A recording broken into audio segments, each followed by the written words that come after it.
हाय साथियों, नमस्कार। स्वागत है आप सभी विद्यार्थियों का करियर एंड कंपटीशन के इस प्रतिष्ठित मंच पर, जहां मैं लवगिरी एक बार दोबारा उपस्थित हूं आप लोगों के बीच में भारतीय इतिहास का एक महत्वपूर्ण टॉपिक लेके, जिसमें आज हम डिस्कस करेंगे भारतीय इतिहास से जुड़े हुए प्रमुख ग्रंथ के बारे में, उनके रचनाकारों के बारे में और वो रचनाएं कब लिखी गई इसके बारे में। तो इन तीन बिंदुओं पर हम लोग चर्चा करेंगे। तो स्वागत है आप सभी विद्यार्थियों का आज के एक इंटरेस्टिंग वीडियो में, जिसमें आज हम लोग चर्चा करने जा रहे हैं प्राचीन भारतीय इतिहास से संबंधित महत्वपूर्ण ग्रंथों के बारे में। चलिए तो शुरू करते हैं। जैसा कि बोर्ड पर आप लिखा हुआ देख रहे हैं, प्राचीन भारत के ग्रंथ और उनके लेखक के ऊपर आज हम लोग चर्चा करेंगे। और ये वीडियो बहुत ही यूजफुल रहने वाला है। इसमें 1 से 2 नंबर का आपका निश्चित रूप से एग्जाम में पूछा जाता है प्रश्न। चलिए पहले क्वेश्चन से शुरुआत करते हैं। अब देखिए, इसमें मैंने 3 कॉलम बना रखे हैं। पहले ग्रंथ का नाम है, दूसरा रचनाकार है और रचनाकाल का समय क्या है।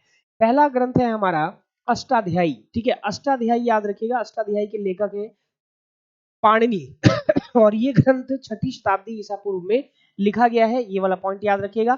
अष्टाध्यायी एक फेमस ग्रंथ है जो संस्कृत साहित्य के ऊपर लिखा लिखा गया है, संस्कृत व्याकरण के ऊपर लिखा गया प्रसिद्ध ग्रंथ है। इसके रचनाकार पाणिनि है और 6ठी शताब्दी ईसा पूर्व में इसे लिखा गया है। दूसरा ग्रंथ है हमारा महत्वपूर्ण रामायण। ठीक है, रामायण जैसा कि आप सभी लोगों को पता है, इसके रचनाकार वाल्मीकि है। संस्कृत भाषा में इसको देव भाषा भी कहा जाता है। 5वीं शताब्दी ईसा पूर्व में इसको लिखा गया है। वहीं अगर हम रामचरितमानस की बात करें तो ये ब्रौचड़ी अवधि में लिखा गया है, किसके द्वारा? तुलसीदास जी के द्वारा। तो ये वाला पॉइंट भी आप लोगों को ध्यान में रखना है।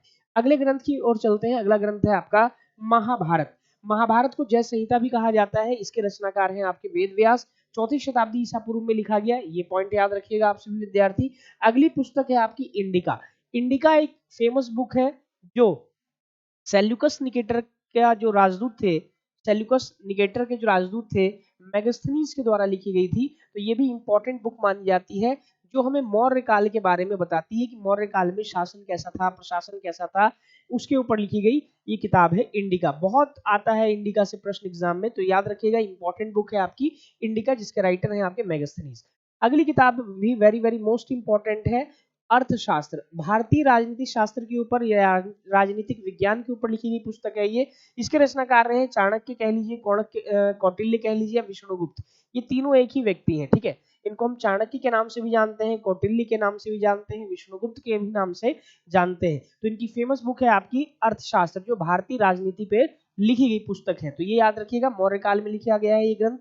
अगला है Panchatantra. Very very most important ग्रंथ ये भी है, पंचतंत्र। आपने कछुए और खरगोश वाली कहानी सुनी होगी। भारतीय इतिहास में जितनी भी प्रेरणादायक कहानियां हैं, उनका एक मुख्य स्रोत माना जाता है पंचतंत्र की कहानियों को। ठीक है, पंचतंत्र को, पंचतंत्र की कहानियां कुछ ना कुछ प्रेरणा देती है इंसान को। ठीक है, इसके राइटर हैं आपके विष्णु शर्मा जी। मौर्योत्तर काल में लिखी गई रचना है ये। अगला है आपका Mahabhashya. Very very most important, Patanjali के द्वारा लिखी गई किताब है ये। अगर हम पतंजलि की बात करें तो पतंजलि को योग दर्शन का प्रवर्तक माना जाता है, योग दर्शन का जनक कहा जाता है पतंजलि को। पतंजलि जो दरबारी थे पुष्यमित्र शुंग के, शुंग वंश का जो राजा था पुष्यमित्र शुंग, उसके दरबारी थे, उनके गुरु भी थे। और उनका अश्वमेघ यज्ञ जो करवाया था पुष्यमित्र शुंग में, उसके पुरोहित भी थे पतंजलि। तो ये वाला पॉइंट आप लोगों को ध्यान में रखना है, शुंग वंश से इसका संबंध है। अगला पुस्तक है आपका सत सहारिका सूत्र। ये नागार्जुन की रचना है और इसका संबंध आपके कुषाण वंश से है। अगर हम कुषाण वंश की बात करें तो कुषाण वंश का जो संस्थापक माना जाता है वो किसे माना जाता है? कुजूल कटफिसेस को। और वास्तविक संस्थापक माना जाता है बिम कटफिसेस को। तो ये याद रखिएगा। तो ये जो पुस्तक है इसका संबंध आपके नागार्जुन से है। अगली रचना है फेमस इंपॉर्टेंट बुद्ध चरित। कई बार आया है क्वेश्चन कि बुद्ध चरित किसकी रचना है, तो आप सभी विद्यार्थियों को याद रखना है अश्वघोष की रचना है। और अश्वघोष दरबारी था किसका? कनिष्क का। तो ये वाला पॉइंट भी याद रखिएगा। अब कनिष्क की बात आई है तो कुषाण वंश से संबंध माना जाता है। अगली किताब है आपकी, फेमस ग्रंथ है सौंदरानंद। ये भी अश्वघोष की रचना है और इसका भी संबंध कुषाण वंश से माना जाता है। अगले प्रश्न की ओर चलते हैं। अगला प्रश्न है आपका महाविभाषा शास्त्र। ये भी फेमस ग्रंथ है महाविभाषा शास्त्र। इसके रचनाकार हैं वसुमित्र और इनका भी संबंध कुषाण वंश से है। ये वसुमित्र वही है जो चतुर्थ बौद्ध संगति, जो आपकी चौथी बौद्ध संगति हुई थी, उसके जो अध्यक्ष थे वो वसुमित्र ही थे माय डियर स्टूडेंट। तो ये वाला पॉइंट भी आप लोगों को ध्यान में रखना है। तो वसुमित्र की रचना है महाविभाषा शास्त्र। अगला है कामसूत्र। ठीक है, कामसूत्र वात्स्यायन की रचना है जो गुप्त काल में लिखी गई। ये पॉइंट याद रखिएगा। कुमार संभव महाकवि कालिदास की रचना है ये। ठीक है, गुप्त काल से संबंध मान्यता। स्वप्न वासुदत्ता ये भास की रचना है, ठीक है, महाकवि भास की रचना है, इसका भी संबंध गुप्त काल से है। विक्रमो वर्षियम, ये भी महाकवि कालिदास की रचना है, गुप्त काल में लिखी गई।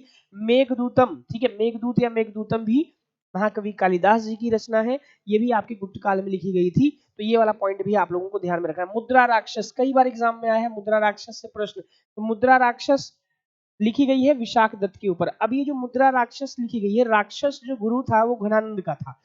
घनानंद ने चंद्रगुप्त मौर्य को मरवाने के लिए जितनी मुद्राओं को, जितने भी प्लानिंग्स करी, उनका वर्णन है इस किताब में, जिसको हम सभी लोग मुद्रा राक्षस के नाम से जानते हैं।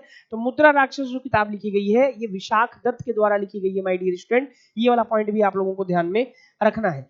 अगला है आपका प्रसिद्ध ग्रंथ वृहत संहिता, ठीक है, ये वारामिहिर की रचना है, ये गुप्त काल में लिखी गई। मृच्छकटिकम, माटी का खिलौना, मृच्छकटिकम मतलब माटी का खिलौना, ये रचना शूद्रक की है, इंपॉर्टेंट रचना है, गुप्त काल में लिखी गई। देवी चंद्रगुप्तम विशाख दत्त की रचना है, गुप्त काल में लिखी गई। सूर्य सिद्धांत, वेरी वेरी मोस्ट इंपॉर्टेंट, ये रचना है आर्यभट्ट की, ये भी गुप्त काल में लिखी गई है। क्योंकि ये सभी लोग, जैसे अगर हम बात करें आर्यभट्ट की, अगर हम बात करें महाकवि कालिदास जी की, तो ये सब कहीं ना कहीं इन सभी का संबंध गुप्त काल से ही माना जाता है। ये वाला पॉइंट भी आप लोगों को ध्यान में रखना है। क्लियर? अगला पॉइंट, तो ये कुछ प्रसिद्ध रचनाएं थी जो आप लोगों को ध्यान में रखना है माय डियर स्टूडेंट, ठीक है। चलिए, तो ये आज मैंने डिस्कस किया आप लोगों से कुछ फेमस रचनाओं के बारे में। आशा करता हूं ये प्राचीन भारत से संबंधित जो महत्वपूर्ण रचनाएं हैं, ये वाला टॉपिक आप लोगों को समझ में आया होगा।